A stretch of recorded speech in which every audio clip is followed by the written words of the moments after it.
자, 오늘이 10월 28일입니다. 10월 28일 수업이고요. 지난 시간에 HTML 제어라고 하는 16단원 내용을 진행하다가 중간에 파일이 남은 상태에서 끝나서 오늘은 따로 자료를 제가 미리 배포를 안 했는데요. 보니까 하루 남은 시간을 저걸로 다 하긴 좀 애매하고 한 2시간 정도면 소화가 될 것 같아서 다음 단원도 지금 제가 다음 단원은 조금 이따 만약에 필요하면 배포를 하도록 할게요.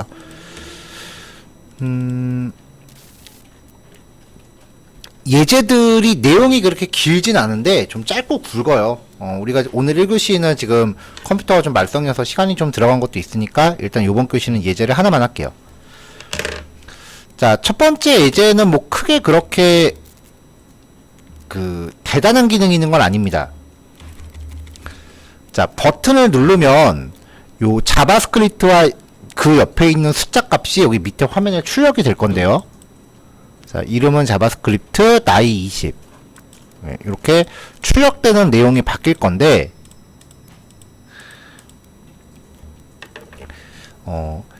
이 출력되는 값들, 자바스크립트와 20이라고 하는 요 값들이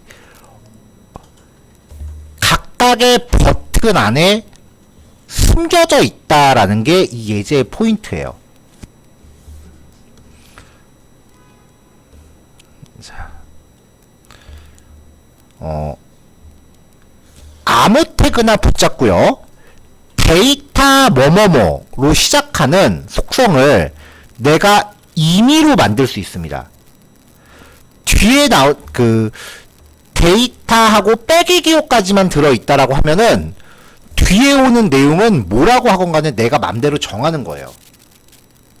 이런 속성들을 통칭 데이터셋이라고 불러요. HTML5부터 추가된 속성이에요. XHTML에서 HTML5로 넘어오는 경험을 하신 분이라면은 CSS 같은 경우는 CSS2에서 3로 넘어오면서 되게 많이 바뀌었거든요. 자바스크립트도 되게 많이 뭐가 추가됐고요. 근데 유독 HTML은 크게 바뀐 게 체감이 안 됐어요. 뭐 많이 들어가봐야 비디오 태그 정도? 뭐 섹션, 헤더, 푸터 이런 태그들이 많이 생기긴 했지만 그거 사실 잘 안 쓰잖아요. 우리 다 div만 쓰고 있죠, 아직도. HTML은 버전업이 되면서 크게 변화가 없습니다. 왜냐면요, 필요한 거 있으면 알아서 만들어 쓰세요예요. 그럼 만들 필요가 속성이 추가될 필요가 없죠. 우리가 만들어 쓰는 거니까. 자, 존재하지 않는 속성을 우리가 만드는 거기 때문에 이 속성들은요, 그냥 써서는 아무런 기능도 없습니다. 다만 이 속성이 어떤 역할을 하는지를 우리가 자바스크립트로 만들어줘야 됩니다. 자, 그래서 모든 HTML 태그 안에 데이터 하고서 뒤에 뭐가 들어가도 상관없고요. 이런 형식의 속성을 개발자가 필요한 경우 임의로 정의할 수 있습니다. 이 속성을 써서 자바스크립트에서 활용할 수 있는 정보를 포함시킬 수 있어요. 그러니까 얘네들은 자바스크립트에서 쓰고 싶은 일종의 변수 값을 여기다 내장시켜 놓은 거예요.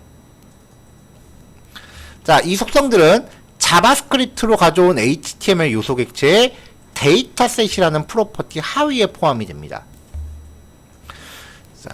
자, 잘 보세요. 첫 번째 거는 데이터 네임이 자바스크립트고, 두 번째는 데이터 네임이 바닐라라고 돼 있고요. 데이터 에이지는 20, 데이터 에이지는 15. 마지막으로 데이터 컬러는 주황색, 데이터 컬러는 파란색 계열을 넣어놨는데, 색상 같은 경우는 쓰임이 조금 달라요. 지금 요 예제에서. 그러니까 요 예제가 성격을 두 가지를 갖고 있어요.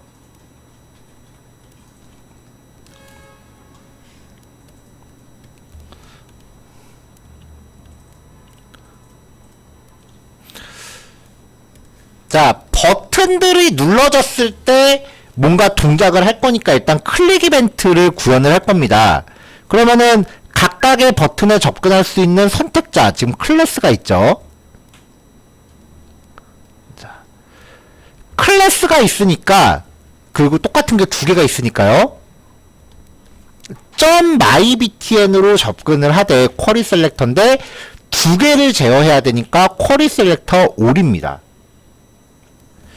자, 그러면 여기부터 여기까지가 일종의 배열 같은 애라 그랬죠? 그래서 얘를 갖고 반복문을 돌립니다. 그러면 이 for each 함수에 들어가는 이 콜백 함수가 이 배열의 원소 수만큼 실행이 되는데 여기서는 버튼의 개수라고 봐야겠죠. 그럼 그때 요 V가 의미하는 게 이 버튼 하나가 된다라는 게 우리가 지난 시간에 이벤트 처리 보면서 주로 확인했던 내용이에요. 이 콜백 함수가 버튼이 두 개니까 두 번 실행되는데 첫 번째 실행될 때는 V가 이 위쪽에 있는 버튼, 또 그 다음에 실행될 때는 밑에 있는 버튼으로 바뀐다는 거죠.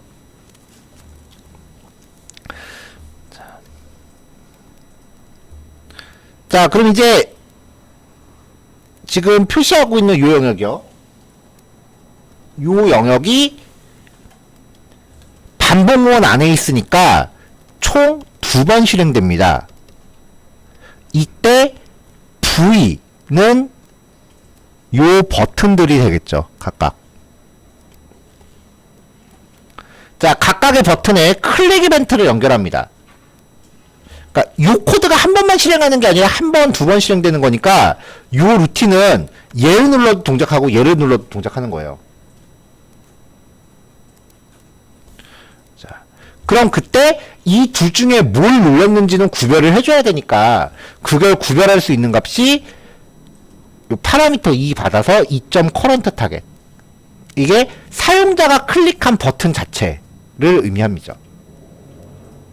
그러니까 이벤트가 발생한 자신이다 라고 지난주에 그렇게 설명을 했습니다.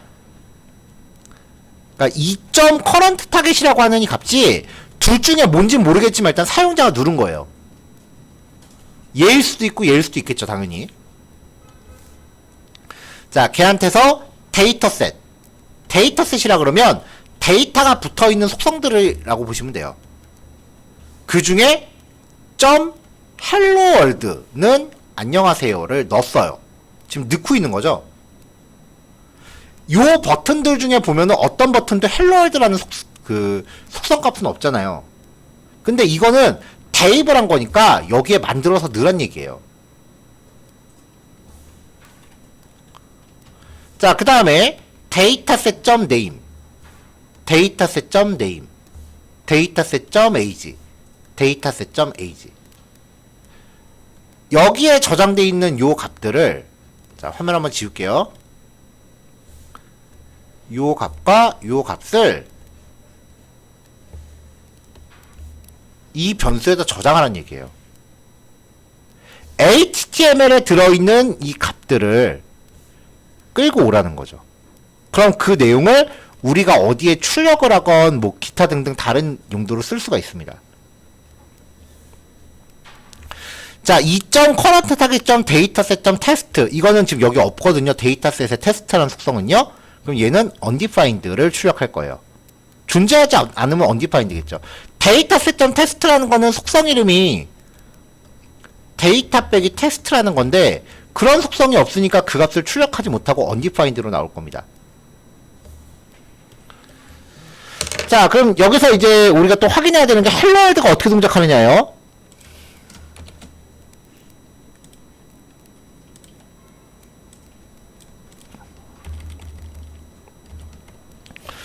자, 여기 보면은 데이터 네임, 데이터 에이지, 데이터 컬러, 데이터 백그라운드 이렇게 돼 있고 그 데이터 helloworld라는 속성은 없는데 클릭하면 거기다 뭔가 집어넣어라라고 했기 때문에 진짜 집어넣어줘요.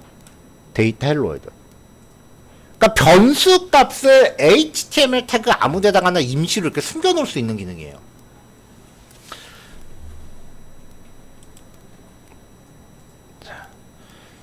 자, 이게 첫 번째 특성이고요. 두 번째 특성. 이거는 아마 CSS 다루시면서 이런 식으로 처리하는 거 보셨을 수도 있을 것 같아요. 자, 데이터 컬러입니다.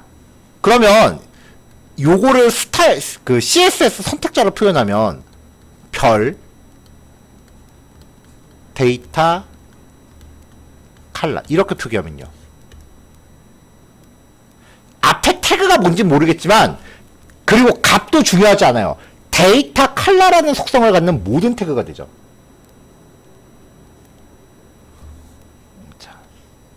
데이터 칼라라는 속성을 갖는 모든 태그를 다 가져옵니다.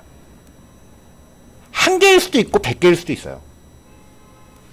어쨌건 쿼리 셀렉터 올로 가져왔으니까 배열일 거고요.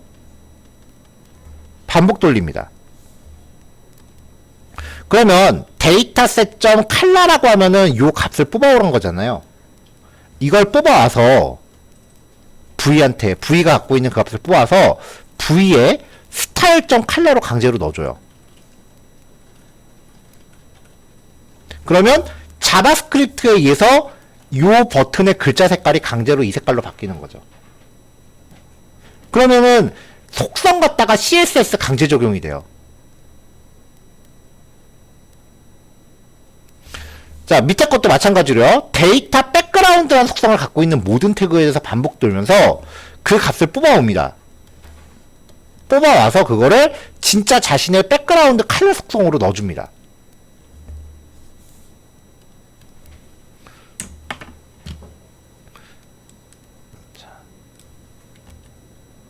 자, 그럼 데이터 칼라랑 데이터 백그라운드가 없으면 이렇게 그냥 밋밋한 버튼인데 데이터 속성을 사용해서 걔한테 인라인 CSS를 이렇게 강제로 때려박는 효과가 있을 수 있다는 거예요. 이게 요즘 CSS 프레임워크들이 많이 쓰는 스타일이죠. 왜, 그 부트스트랩 같은 거 보면은 버튼 한 다음에 뭐 데이터 롤 한 다음에 무슨 값 이런 식으로 이제 무슨 값을 주면은 나는 속성만 줬을 뿐인데 얘가 막 알아서 동작되는 그런 것들이 있거든요. 그게 데이터로 시작하는 거를 감지해서 데이터로 시작하는 것들을 자바스크립트로 감지해서 반복 처리하면서 뭔가 강제로 제어하면은 요 스크립트를 넣는 것만으로 퍼블리셔 입장에서는 속성만 넣는데 뭐가 자동으로 되네? 이런 느낌이 들어요. 그래서 요즘 이제 되게 많이 쓰이는 기법 중에 하나입니다. 물론 본인이 CSS 다루는 게 더 능숙하다고 하시면 굳이 쓸 필요는 없어요. 이거는 CSS를 다룰 줄 모르는 사람들을 위해서 이런 기능이 요즘 제공되기도 한다라는 건데 자바스크립트 코딩하는 사람은 죽어나는 거죠.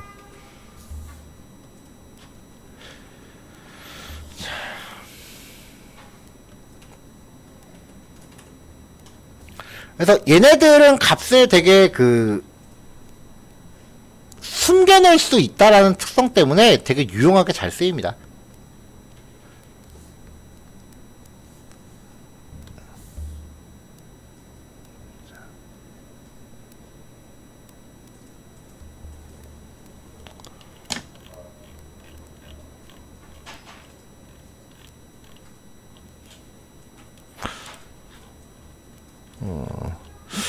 조금 애매하네.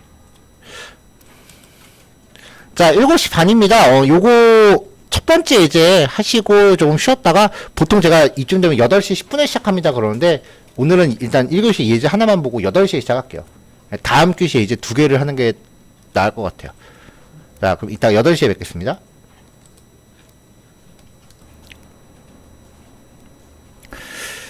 자, 다음 4번, 5번 예제는요, 뭐 일종의 응용 예제입니다. 일단 첫 번째 예제는 예, 비교적 활용도가 높은 탭 메뉴예요. 눌렀을 때 이렇게 예, 바뀌는 거고요. 사실 이게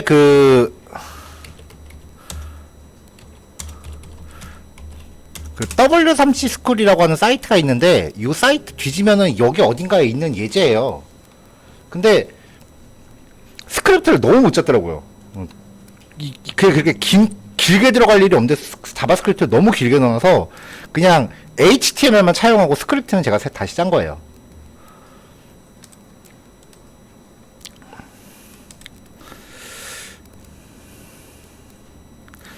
자, 뭐 CSS가 덜어 있는데요.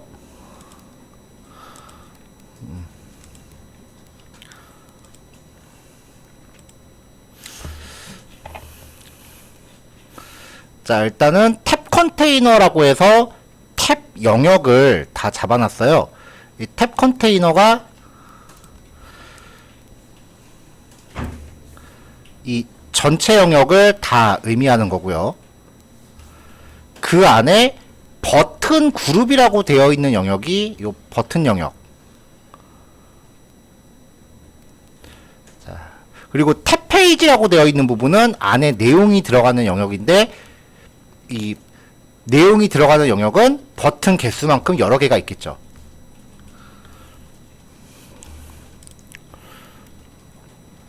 자, 기본적으로 버튼은요, 테두리랑 색깔 같은 거 좀 주고 플렉스로 디스플레이 걸어서 항목들이 가로로 배치되게 했고요. 요즘 CSS 디스플레이 플렉스가 되게 많이 쓰이더라고요. 그 다음에 그 안에 있는 탭 버튼, 컨테이너 안에 버튼 그룹이 있고, 그 안에 각각의 링크들을 탭 버튼이라고 넣습니다. 이 탭 버튼들은 적당히 뭐 사이즈 같은 거 뭐 좀 잡아줬습니다.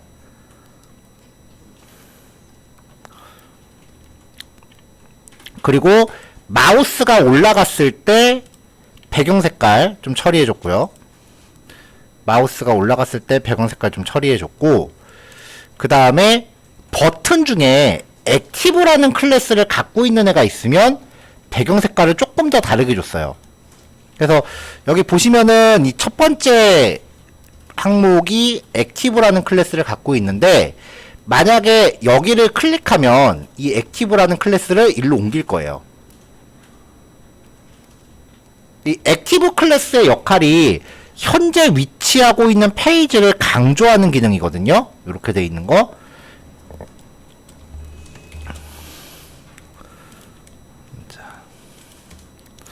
자, 그래서 현재 뉴욕의 액티브라고 클래스가 있는데, 이 상태에서 8일을 클릭하면은 액티브라는 클래스가 글로 옮겨갈 겁니다. 이렇게요. 그래서 현재 머무르고 있는 페이지를 표시하는 용도예요. 액티브 같은 경우는 배경 색깔을 좀 준 거고요. 자, 탭 페이지는 뭐 별거 없이 그냥 테두리랑 그 영역만 좀 표시해 줬고요. 보시면은 그 기본적으로 다 디스플레이 논이에요.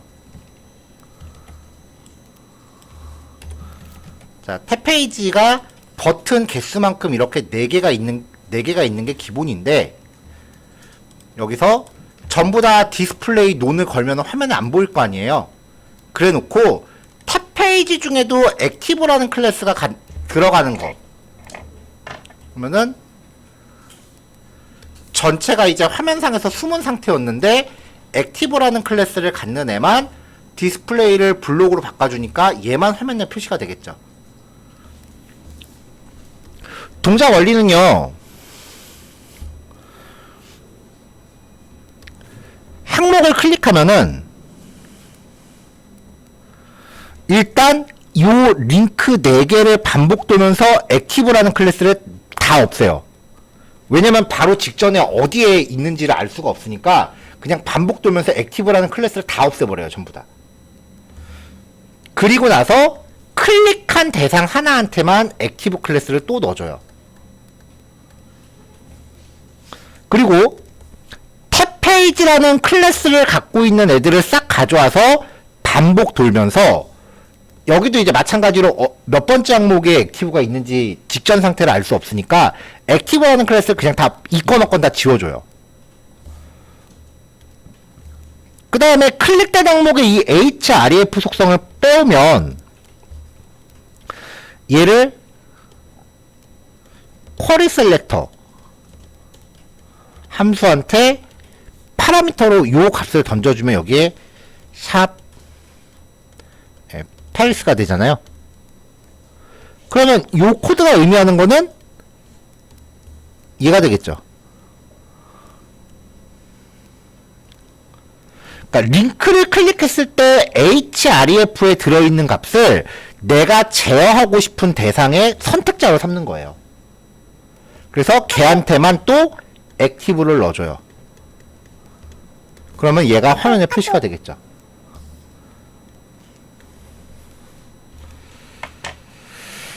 자, 어디 코드를 볼게요.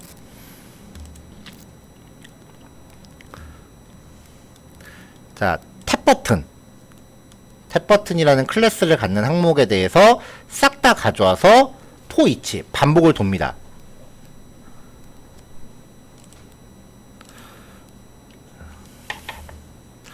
자, 반복 처리하면은 요 v는 각각의 a 태그 하나잖아요. 태그 하나.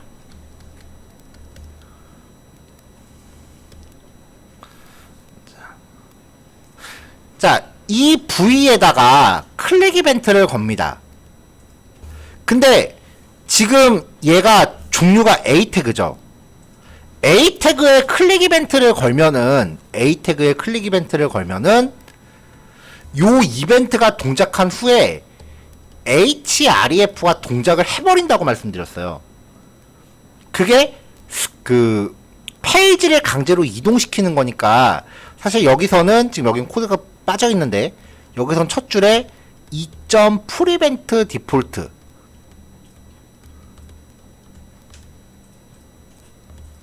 를 무조건 넣는 게 맞아요.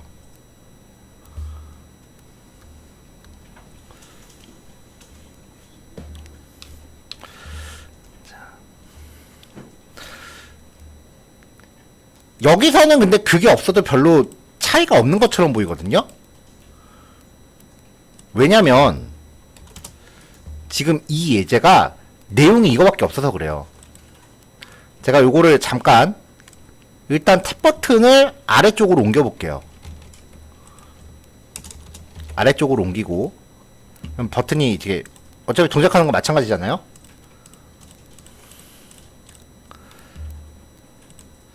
자,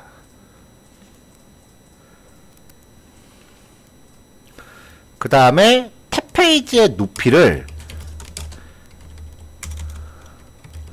1500 픽셀 정도로 좀 엄청 세게 주죠. 스크롤 이렇게 내려오겠죠. 자, 프리벤트 디폴트가 없으면 얘를 클릭하면은 자바스크립트가 동작하고 href 속성이 조금 있다 곧 따라서 따라 동작한다고 지난 시간에 우리 그렇게 얘기했잖아요. 특히 회원가입 페이지에서 그런 거 종종 보이는데, 자, href 속성에다가 링크에 href 속성에다가 해시를 걸면은 id 값을 찾아서 스크롤이 강제로 이동합니다. 거기로요.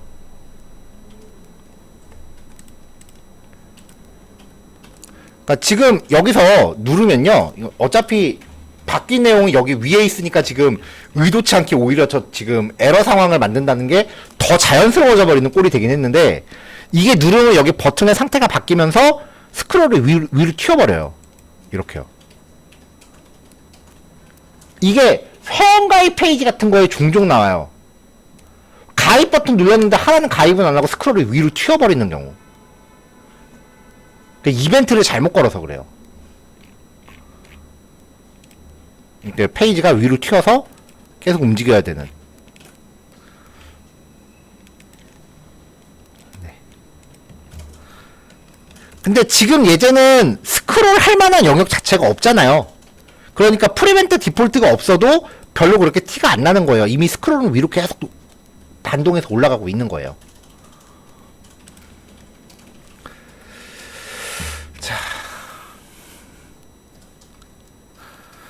자, 얘가 버튼, 여기서는 링크죠. 링크고 4개입니다. 그거에 대해서 반복을 돌면은 V는 버튼이고, 그 다음에 I가 인덱스 번호죠. 요 버튼 배열의 인덱스 번호예요. 4개니까 인덱스는 0, 1, 2, 3일 거예요. 자, 요 값을 current index라는 변수에다 복사를 했어요. 그리고 클릭된 항목에 href 속성을 취득했습니다. 자, 자, 요게 샵 페리라고 가정을 하죠. 그래서 한번 출력을 했고요. 그럼 요 두 개가 이제 내가 뭘 선택했는지를 의미하는 정보잖아요. 이건 몇 번째 항목이다. 얘는 링크 값은 뭐다. 이걸 취득을 한 거죠. 자, 그 다음에 모든 버튼에 대해서 링크를 돌아요. 반복을 돌아요. 이벤트 안에서 이벤트 하나 걸 때마다 각 모든 버튼에 대한 반복을 또 돌아요. 이게 지금 보면은 그래서 이중 반복인 셈이에요. 버튼 4개를 놓고 이중 반복 도는 거예요. 첫 번째 버튼을 클릭하면은 나머지 버튼을 반복으로 다 한 번씩 훑어보는 거죠. 자, 그래서 요 커런트 인덱스라고 하는 거는 현재 버튼을 뜻해요. 내가 클릭한 현재 버튼.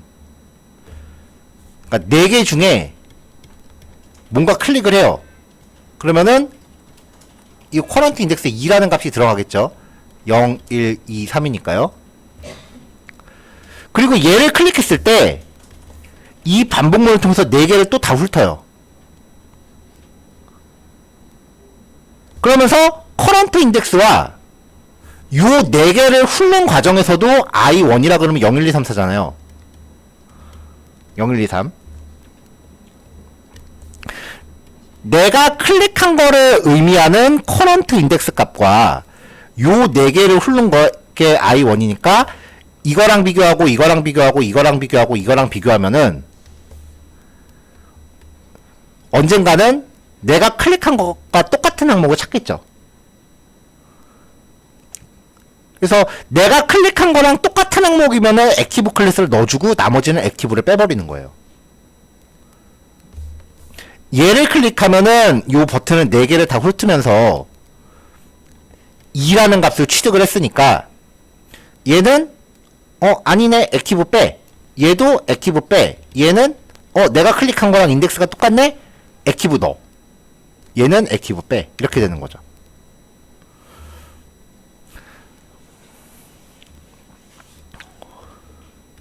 자, 그 다음에 탭 페이지에 대해서 반복을 또 돕니다. 모든 탭 페이지에 대해서 액티브 클래스를 다 빼고요. 그리고 내가 클릭한 항목이 가리키는 href 값을 쿼리 셀렉터로 가져와요. 그럼 여기가 샵 페리스였잖아요. 이게 가능해지면은 어떤 객체를 내가 제어하고자 싶은 객체를 사용자가 클릭한 항목에 따라서 바꿔치기 할 수 있어요. 사용자가 클릭한 버튼이나 링크에 그 제어할 대상을 의미하는 셀렉터 값을 숨겨놓고 그 값을 취득해서 여기다 넣는 거죠. 그럼 사용자가 클릭한 항목이 가리키는 대상한테만 액티브 클래스를 넣어주면 걔는 화면에 표시가 됩니다. 지금 이 루틴이 되게 많이 쓰여요. 뭔가 여러 개가 있을 때 하나는 켜지고 나머지는 다 오프되는 처리 루틴이 되게 많잖아요. 대표적인 것 중에 하나가 또 서브 메뉴도 있고, 또 서브 메뉴는 근데 CSS가 다 하고, 그 컬랩스 같은, 왜 공지사항이나 FAQ 같은 거 보면 아코디언 메뉴라 그래서 이렇게 클릭하면 쫙 열리는 거 있죠. 걔도 열리면은 다른 것들은 닫히는 경우가 있잖아요, 또. 네, 그럴 때도 조금 전에 보신 그 루틴이 쓰이고요.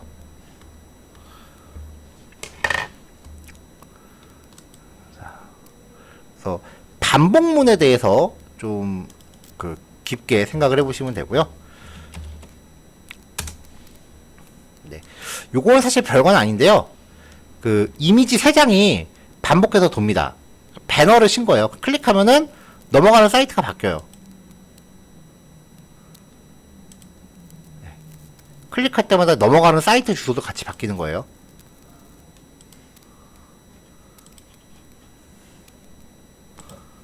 네, 이렇게요.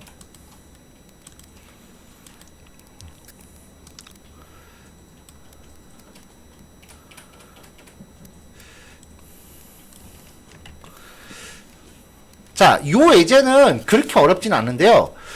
이제 이쯤 되면은 어떤 거에 대해서 말씀을 드리고 싶어서 요 예제를 만들었냐면은 이제 HTML하고 CSS를 제어하기 시작하면은 슬슬 앞에서 공부했었던 반복문이나 아니면은 연산자라던가 그런 것들에 대한 개념이 희미해지기 시작을 해요. 그리고 나서 바로 직전 예제에서 반복문 가물가물 그리고 나서 이제 연산을 뭔가 해야 된다. 우리가 전에 뭐 여러 가지 연습 문제 패턴들 봤잖아요. 그런 것들에 대한 게 저건 그 웹페이지 할 때 도대체 왜 쓴 거야? 라는 느낌이 들기 시작을 해요. 그래서 그런 것들을 웹페이지 만드는 거에 접목했을 때 어떻게 되는지를 보여드리는 단적인 예제로 하나 갖고 왔어요. 자, 롤링 배너라 그러죠? 자, A 태그가 하나 있고요. 아이디는 배너 링크고요. 이미지가 있습니다. 아이디는 배너 img입니다. 이미지 파일은 img 폴더 밑에 1, 2, 3 이렇게 준비를 했는데 적당히 아무거나 쓰셔도 상관없어요. 링크 주소도 적당히 아무거나 넣으셔도 되고요. 자, 요 이미지에 대한 src 속성과 이 링크에 대한 href 속성을 1초에 한 번씩 바꿀 겁니다. 그래서 처음에 얘가 나왔다가 그 다음에 얘가 나왔다가 그 다음에 얘가 나왔다가 다 왔네요? 그럼 다시 일로 가고요. 또 일로 갔다가 일로 갔다가 일로 가고 일로 갔다가 일로 갔다가 일로 가고 이런 식으로 계속 순환시킬 거예요.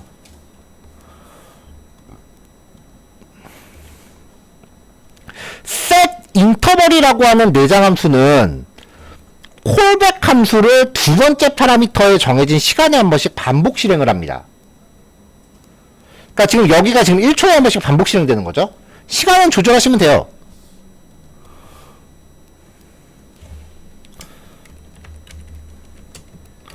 자, 처음에 준비한 게 이 코드예요. 보통 요 과제를 내면 요거를 이제 퀴즈로 내면은 제일 많이 나오는 답안이 이거예요.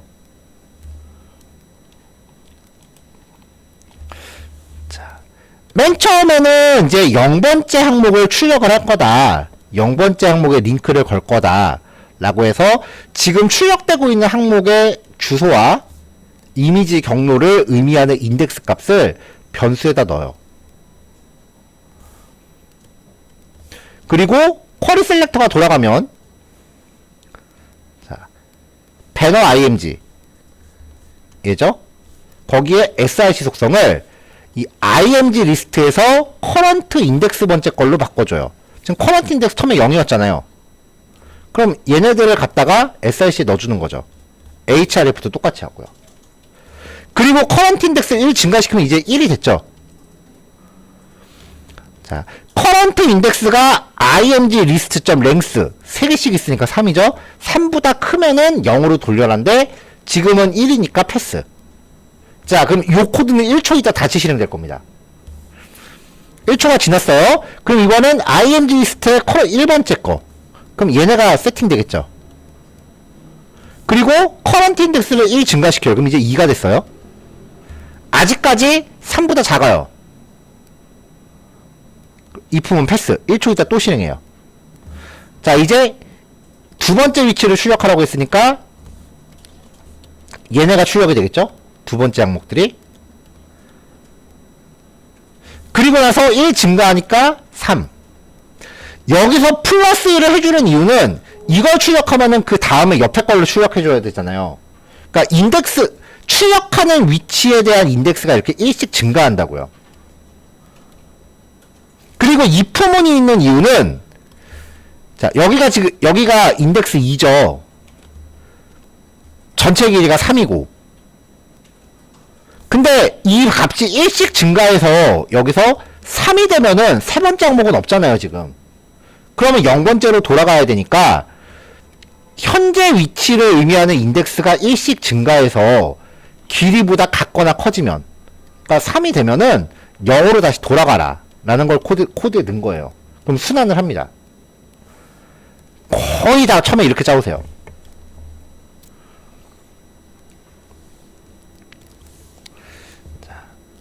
배열의 원소 길이가 지금 3이죠.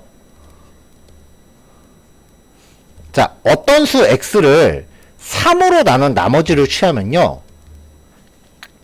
결과의 범위는 무조건 0, 1입니다. 절대 3을 안 넘습니다.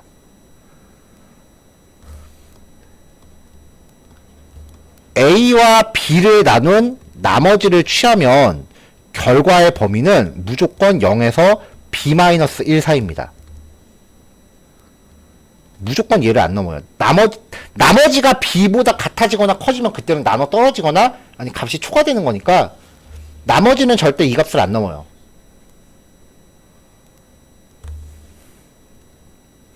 심지어 B를 B로 나눈 나머지를 취하면 이건 0이죠. 나눠 떨어지니까. 5를 5로 나눈 나머지를 취하면 0이잖아요. 자, 커런트 인덱스 0이에요. 다음 거는 플러스 1이죠. 그럼 0 나누기 3 0이에요. 다음 거 1이죠. 1 나누기 3 그러면 1이에요. 다음 거 2죠. 2를 3으로 나눈 나머지면은 나머지 2죠. 몫은 0이고 나머지 2. 자, 옆으로 또 가요. 없지만 3. 3을 3으로 나눈 나머지를 취하면 0이죠. 그러면 얘를 갖고 다시 순환. 이 값을 1씩 증가하면서 전체 길이를 나눈 나머지를 다시 취해버리면 계산이 계속 뺑뺑이 돌아요. 순환 공식인데요. 배열을 하나씩 순서대로 스캔해야 될 때 인덱스 값을 정하고요. 플러스 1을 전체 길이를 나눈 나머지를 다시 대입하면 순서대로 여기를 돕니다. 이렇게요. 이런 식으로요. 복잡한 이품을 쓰는 것보다 한 줄이 더 낫죠.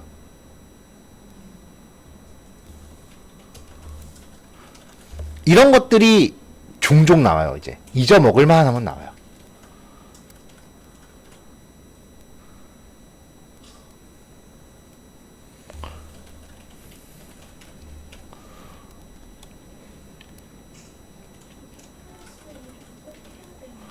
네? 그쵸?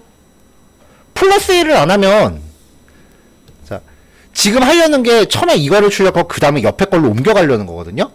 플러스 1을 안 하면은 0을, 처음에 0부터 시작하잖아요? 그럼 0을 3으로 나눈 나머지라고 하면 결과값 0이잖아요. 그러니까 여기에서 옆으로 못 가는 거죠. 플러스 1은 옆으로 가려고 하는 거고요. 길이로 나머지를 나눈 이유는 끝에서 처음으로 보내려고 하는 거예요.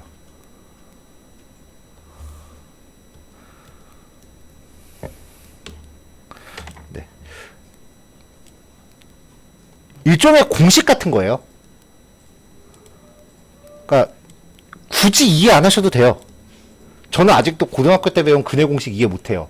근데 외우라 그러면 대충 기억은 나는 것 같아요. 그런 느낌이니까.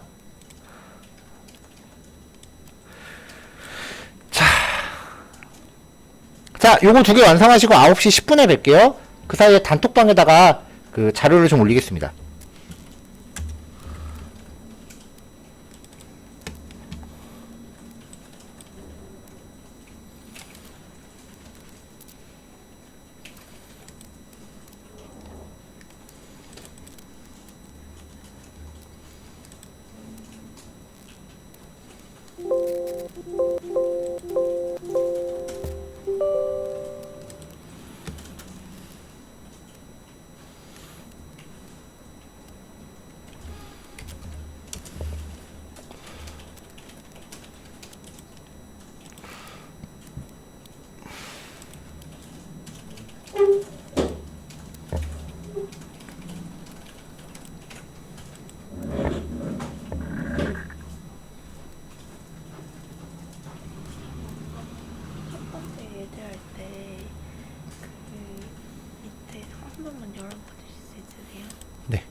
이거 말고 아까 그 첫 번째 거. 첫 번째 거요? 네, 오늘 첫 번째 하나. 아, 오늘 첫 번째 네. 거 데이터셋. 네. 그 여기에서 어딨지? 잠시만. 네. 아 이거 테스트는 뭔지 잘 모르겠어. 아, 그러니까 이게 지금 원래대로면 여기에 데이터 테스트는 뭐라고 이렇게 있어야 돼요. 네. 뭐라고 있어야 돼요. 근데 만약에 지금 이렇게 있으니까 이 상태면 이거 출력할 때 SSS가 출력이 되겠죠? 네. 근데 지금 없잖아요. 이게 없는 상태잖아요. 그러면 여기 만약에 여기에 그럼 여기에 undefined가 출력된다는 거죠. 테스트 말고 다른 거 해도 되는 거예요? 그건 아니에요? 아니요, 다 돼요. 지금 다 있잖아요. 그러니까 데이터셋 뒤에 오는 게 이게 그 지금 고정관념에 잡혀 계신데 그 데이터셋 뒤에 오는 거는 개발자가 코딩하는 사람이 맘대로 자기가 정하는 거예요. HTML에 존재하는 게 아니라 내가 정하는 거예요. 그러니까 꼭 테스트가 아니에요? 네, 그냥 아무 단어나 넣으시면 돼요. 저는 이거는 다 여기 위에 있는데 이거 테스트를 이해 못 해가지고. 그러니까 지금 여기 있는 게 HTML 태그에 없는 속성을 출력할 때 그러니까 여기에 없는 거를 출력하면 어떻게 나오나 봅시다라는 거예요.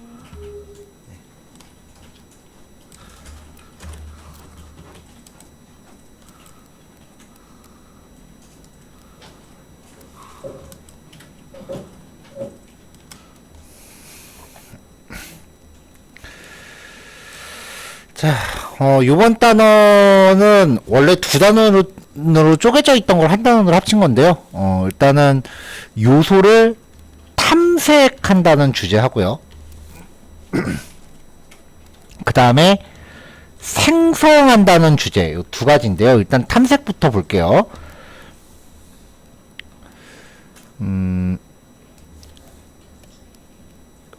HTML 태그를 자바스크립트에서 인식하는 건요, 일종의 트리 구조예요.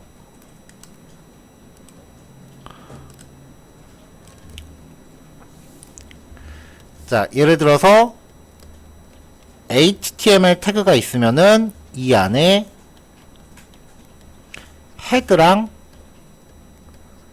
바디가 있죠. 뭐 헤드 안에는 보통 타이틀, 메타 이런 태그가 있고, 바디 안에는 뭐 div가 있을 수도 있고, 뭐 헤더 컨텐트 부터 이렇게 나누기도 하고요. 뭐 요 div 안에 또 div, 뭐 어떤 div 안에는 폼이 있을 거고, 이 폼 안에 뭐 무슨 태그들이 이렇게 계속 이렇게 있겠죠. HTML 태그 구조가 이렇게 표현이 되면요, 얘를 돔이라고 불러요. 도큐멘트, 오브젝트, 모델.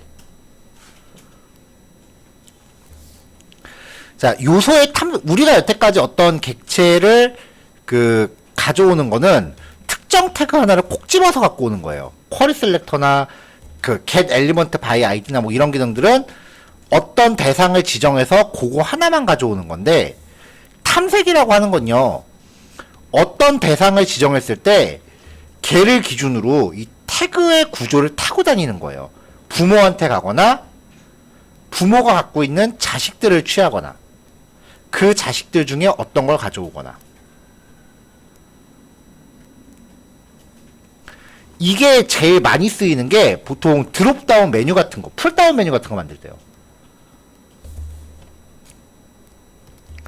메뉴 예제가 여기 서브 메뉴 예제가 나중에 나오는데, 자, 2차 메뉴예요. 그럼 보통 이제 여기에 마우스가 올라가면 그 밑에 있는 요 UL 태그가 열리잖아요. 그러면은 보통은 이벤트를 이 li 태그에 걸어요. 여기다 이벤트를 걸면은 그 하위에 속해 있는 요소 중에 또 다른 목록을 찾아서 여는 거죠. 그냥 서브라고 해버리면은 이거 세 개를 다 가져올 거고, 특정 거 하나를 지정하긴 해야 되는데, 이벤트가 발생한 걸 기준으로 해서 그 하위 요소를 찾아야 되는 거잖아요. 요럴 때 쓰는 게 이제 탐색입니다.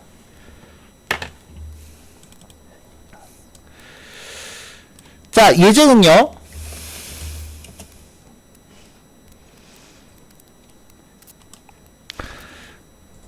자, 전체적으로 목록 정의 태그가 있고요. 그 목록 정의 태그 안에 이렇게 링크가 두 개씩 들어있는데, 각 핵마다 첫 번째 링크는 클릭하면은 바로 자기 부모한테 색깔을 입힙니다. 그러니까 첫 번째 링크는 클릭하면은 요 li 태그의 색깔을 바꾸고 두 번째 줄도 마찬가지겠죠? li 태그, 그러니까 행 단위로 이제 반응을 하는데, 두 번째 태그들은 자기 조상을 찾아요. 그래서 이 UL 태그를 찾아가요. 클릭된 링크를 기준으로 UL 태그를 찾아요. 그래서 요 박스 전체의 색깔을 바꿉니다. 부모를 바꾸느냐, 전체를 바꾸느냐.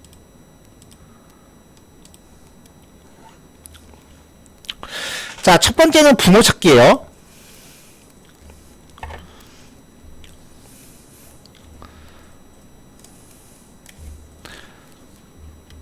자, find parent 얘네들에 대해서 반복 처리를 했고요. 각각의 항목한테 클릭 이벤트를 겁니다. 자, 링크니까 페이지가 이동하는 것을 방지하기 위해서 프리벤트 디폴트, 2점 프리벤트 디폴트 무조건 걸어야 된다고 말씀드렸었죠? 자, 링크가 지금 요 세 개잖아요. 하나, 둘, 셋. 요 세 개 중에 클릭된 항목 하나를 가져와요. 그리고 그 항목의 데이터 컬러라는 속성 값을 취득해요. 그러니까 만약에 얘를 클릭했다라고 하면 얘가 커런트가 되는 거고, 그 커런트에서 데이터셋 컬러라고 했으니까 요 값이 요 변수에 저장이 되는 거죠.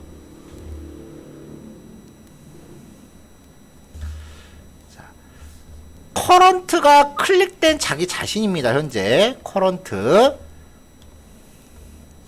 자, 얘를 기준으로 parent 엘리먼트가 태그라고 했었어요. 그러니까 부모 태그. 클릭된 애를 기준으로 바로 위에 태그에 접근을 해요.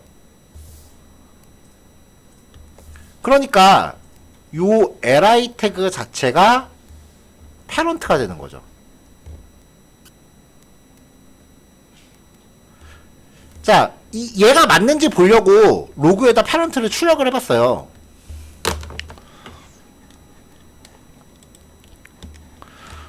마우스 커서가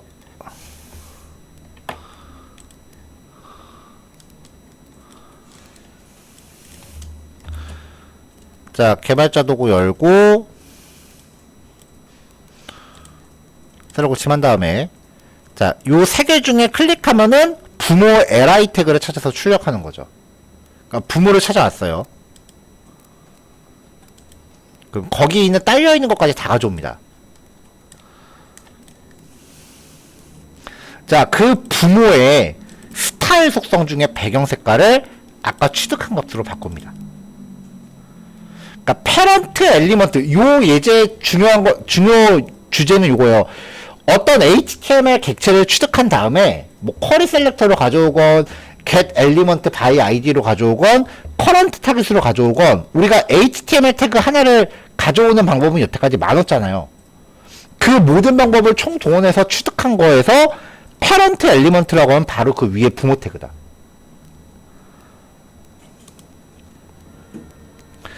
자, 이번엔 find parent입니다. 자, 접근은 아까랑 똑같아요. 링크 클릭했을 때, 이 find parent라는 클래스를 기준으로 링크를 클릭했을 때 페이지 이동 못하게 막고요. 클릭된 자신을 가져와요. 그리고 마찬가지로 데이터 컬러 속성 값 가져왔습니다.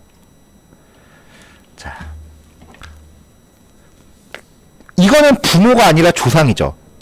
커런트를 기준으로 클로지스트 하고서 셀렉터를 지정하면은 이 객체를 기준으로 이 선택자를 찾을 때까지 위로 올라가요. 계속.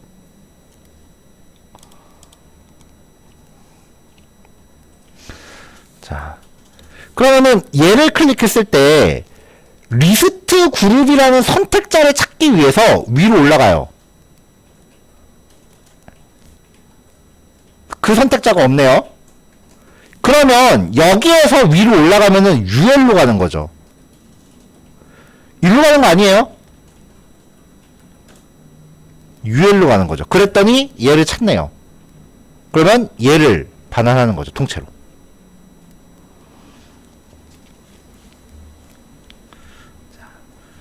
지정된 선택자를 찾을 때까지 위로 계속 올라갑니다. HTML 태그를 타고요.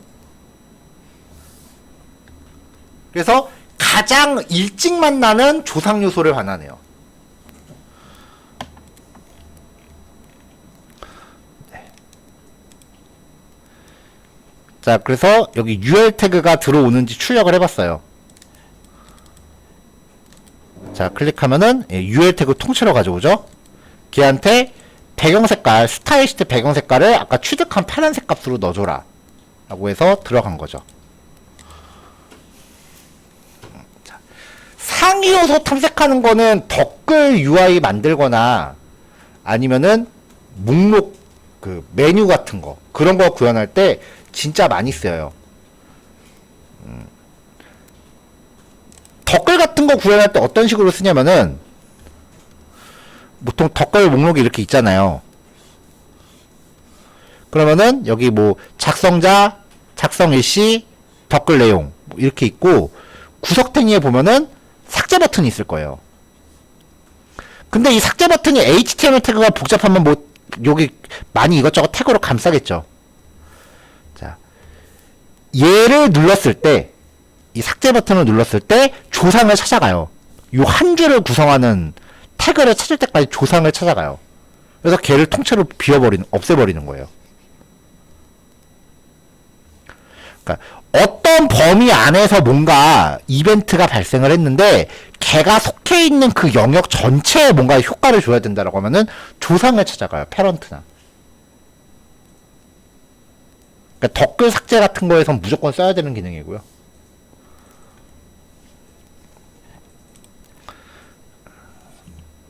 자, 부모를 얻을 수 있으면 자식도 얻을 수 있습니다. 자, 얘는 HTML 예제가 되게 못생겼어요. 네. 목록 정의 태그를 중첩해서 놓은 건데 요즘 크롬 브라우저가 그 목록 정의를 다 이렇게 초기화해서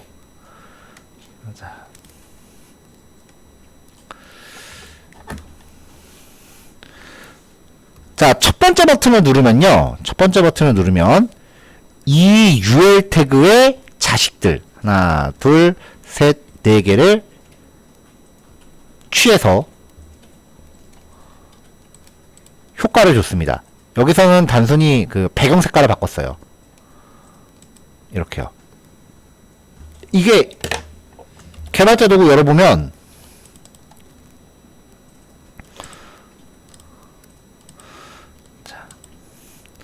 자, 이 UL 태그를 기준으로 이 위에 있는 UL 태그를 기준으로 UL 태그의 자식들 밑에 있는 이 li 태그죠.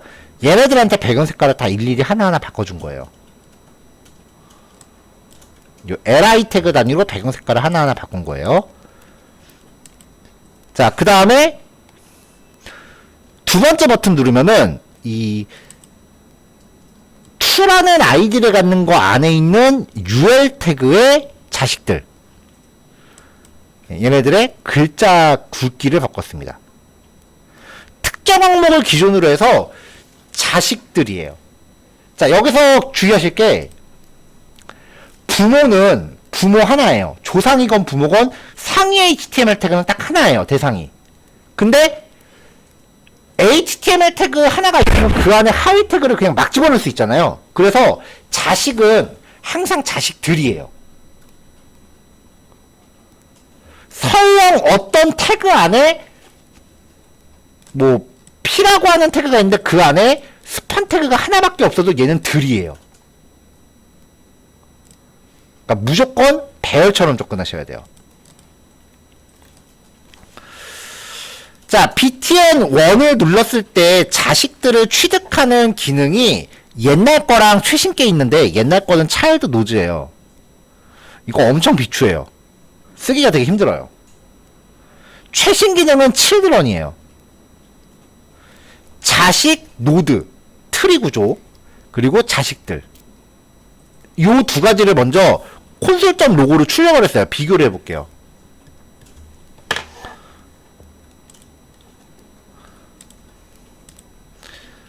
자, 두 개가 출력될 거고요. 하나는 차일드 노드고 하나는 칠드런입니다.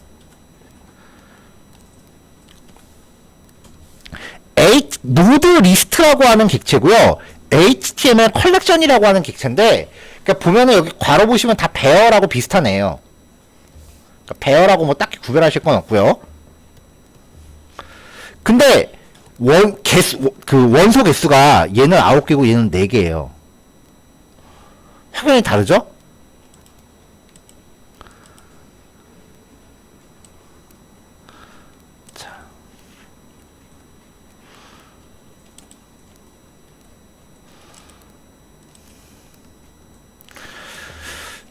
노드 리스트라고 온 게 왜 9개냐? 보면은 0번째 항목이 텍스트고요. 그 다음에 1번째 항목이 li 태그인데 id가 1이래요. 얘가 인덱스가 1이래요. 0번째 항목은 뭐가 없는데 0번째가 지금 잡혔잖아요. 이거 뭔지 혹시 아시겠어요? 텍스트래요. 이걸 가져오는 거예요. 요만큼 이거. HTML 태그 줄바꿈하겠다고 지금 엔터키 치고 띄어쓰기 이렇게 넣었잖아요. 이걸 가져오는 거예요. 그러니까 이런 잡다한 게 없으려면 줄바꿈을 하나도 하지 말아야죠. 그 다음에 li1 밑에 또 텍스트 여기 줄바꿈 해놓고 띄어쓰기 한 거 있죠? 요거를 가져오는 거예요. 그리고 li인데 id가 2고 클래스가 블루인 거. 2.블루. 그리고 또 텍스트. 그러니까 각각의 태그 사이사이에 있는 줄바꿈 문자까지 다 가져와 버리니까 이게 건더기보다 쓰레기가 더 많아요. 근데 옛날엔 이거밖에 없어갖고 이거 걸러가면서 썼거든요. 근데 children은 깔끔하게 이 안에 있는 태그 4개만 싹 가져옵니다. 0번째, 1번째, 2번째, 3번째에서 이렇게 딱 있는 것만 가져오죠. 그래서 그냥 children을 쓰시면 돼요. 자, 근데 이 children이라고 가져오는 HTML 컬렉션이라고 하는 객체는 배열하고 비슷하긴 한데 그 자체가 배열은 아니기 때문에 우리가 예전에 봤었던 탐색 기능을 쓸 수는 없어요. 하지만 배열로 변환할 수는 있어요. 자, 내장함수 array.from입니다. 걔한테 이 children으로 받아온 이 요소를 전달하면 우리가 평상시 알고 있는 그 배열로 바꿔줍니다. 그래서 children ARR이라는 거를 만들었는데 걔가 요 밑에 있는 거죠. 맨 밑에 있는 얘입니다. 그냥 순수한 배열이에요. 4칸 들어있는. 4개 들어있는 순수한 배열이에요. 자, 그럼 children이라는 거를 통해서 어떤 내가 지정한 HTML 태그 하위에 자식 태그들을 싹 배열로 가져온 겁니다. 자, 여기서 중요한 건 자식이에요. 자손은 아니에요. 그러니까 원뎁스 바로 아래 태그만 들어가는 거지 HTML 태그가 깊어진 것까지 접근하지 않는다는 거예요. 어떤 대상이 있을 때 딱 원뎁스까지만 접근하는 거지 여기 하위에 있는 다른 태그들까지 접근하는 건 아니라는 거예요. 자, 얘를 갖고 반복 돌려요. 그래서 항목들의 배경 색깔을 바꿉니다.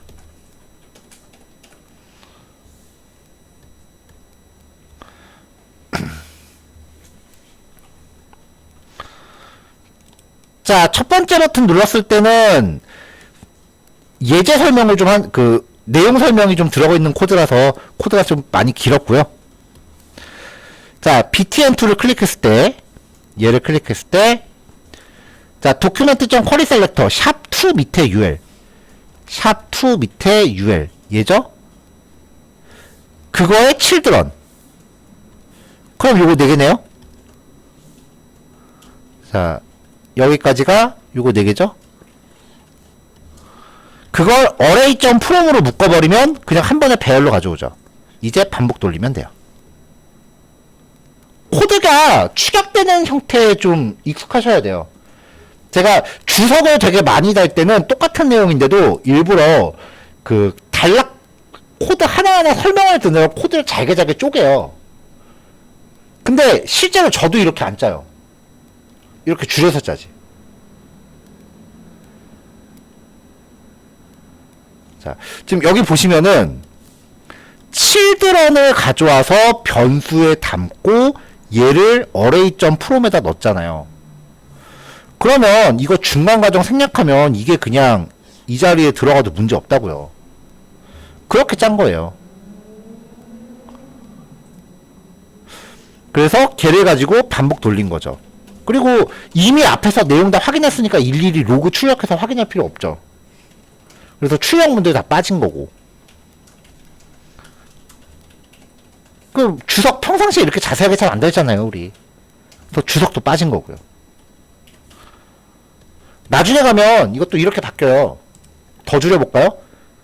자, children ARR이 지금 통째로 얘죠. 그럼 변수 넣는 거 생략하고 여기다 바로 넣어도 되겠죠. 그쵸? 자, for each에 들어가는 콜백이 화살표 함수인데 안에 로직이 한 줄밖에 없네요. 한 줄밖에 없으면 바로 생략하고 이거 축약할 수 있다고 말씀드렸었죠? 이렇게요. 그러니까 한 줄로도 동작합니다.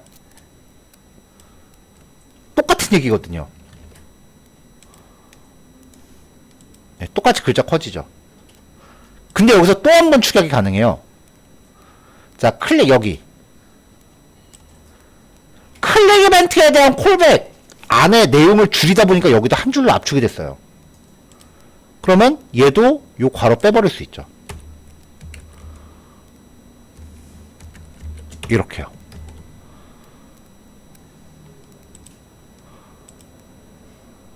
그럼 이렇게 한 줄이면은 이 버튼 눌렀을 때 동작이 다 해결이 돼요. 근데 이렇게까지 줄이진 않아요. 왜냐면은 옆으로 코드가 너무 길어지니까 옆으로 스크롤을 해야 되거든요. 보통 한 줄로 줄일 때는 어느 정도 스크롤 소스 코드에 대한 스크롤이 크게 발생하지 않는 범위 안에서 코드를 줄여요. 간단하게 보겠다고 줄인 건데 옆으로 스크롤이 더 길어지면 배보다 배꼽이 더 큰 거니까 그렇게 많이 줄이진 않지만 요 정도는 얼마든지 한 줄로, 요만큼은 얼마든지 한 줄로 축약할 여지가 있다는 거예요. 그런 코드에 많이 익숙하셔야 돼요. 특히 그 요 수업 끝나고 저 다시 한번 뵐 분이 계시다면은 더 익숙해지셔야 돼요.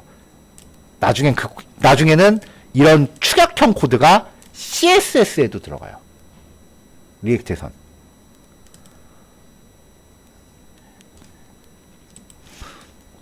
아유, 화살표 함수를 CSS 코드에서 값 대신에 쓰면 환장해요, 진짜. 네. 진짜 나중에 가면 이렇게 돼요. 뭐, 예를 들어 스타일이라고 하면은, div에 폰트 사이즈 콜론 한 다음에 달러 가로 열고 프롭스 화살표 하고서 프롭스 점 사이즈 이렇게 해버려요. 이게 리액트의 스타일드 컴포넌트라고 하는 건데 자바스크립트와 CSS의 결합 버전이라고 보시면 돼요. 네.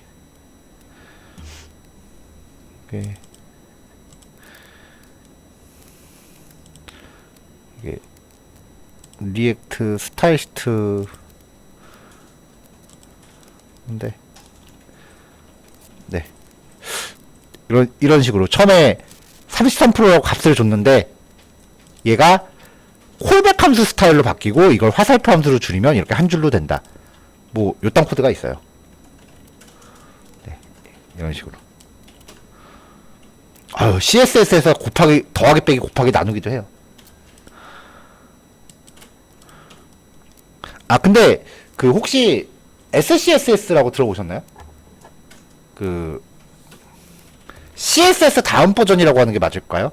CSS가 있고 얘가 레스라는 애로 한번 나왔는데 레스가 문법이 워낙 특이해서 CSS랑 문법이 좀 많이 달라요. 그래서 이 레스를 CSS 문법으로 최대한 비슷하게 만든 게 SCSS예요.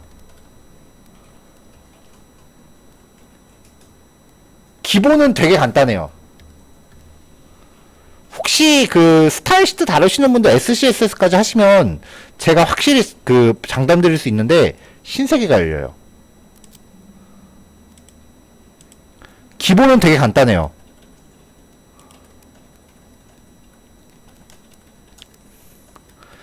자, 필요한 거 빼고.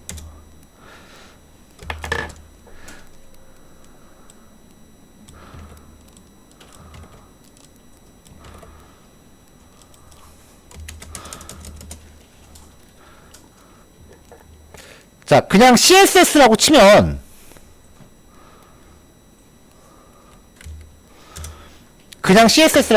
요런 애가 있고 얘한테 가상 클래스로 애프터 걸고 그리고 요 안에 들어있는 어떤 요소는 띄어쓰기나 중괄호를 쓰죠. 아니, 괄호 모양으로 표시하죠. 이게 우리가 아는 CSS잖아요. 이거를 되게 직관적으로 써요. 일단 쉬운 거 이거. my SCSS 안에 있는 my SCSS 박스다라고 하면은 이렇게 따로 쓰는 게 아니라 그냥 얘를 진짜로 이 안에 넣어버려요. 선택자 표기법이 이렇게 바뀌고요. 편하죠? 전 이거 되게 편했거든요. 그리고 my SCSS 안에 있는 애프터라는 가상 클래스면은 이거를 그냥 엔드 기호 붙여서 안에 넣어버려요. 그러니까 얘 그리고 이거 연달아서 쓴다. 그런 뜻이에요. 표기가 되게 간단해요. 이거는 미디어 쿼리한 거고요. 미디어 쿼리는 제가 따로 만들었고요. 그 다음에 칼라 팔레트 같은 거 잘 쓰시는 분들 되게 유용해요. 달러로 시작하는 건 변수예요. 그래서 이렇게 만들어 놓고 얘를 임포트 해요. 그러면 이렇게 달러 핑크라고 하면 아까 그 핑크 색상 값이 들어오는 거예요. 수치값 같은 거 다 이렇게 왜 CSS 만들 때 그 MT5 뭐 이런 마진탑 5 뭐 이런 식으로 좀 추격형으로 만들어 놓는 거 되게 많은데 변수화 되고요.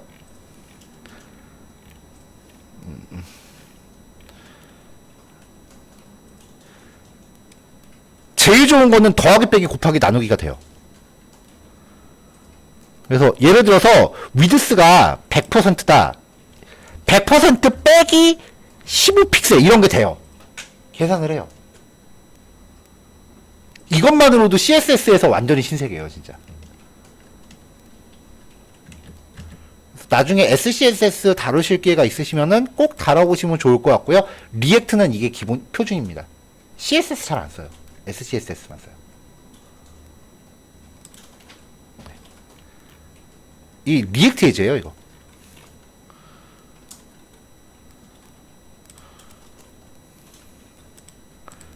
그래서 나중에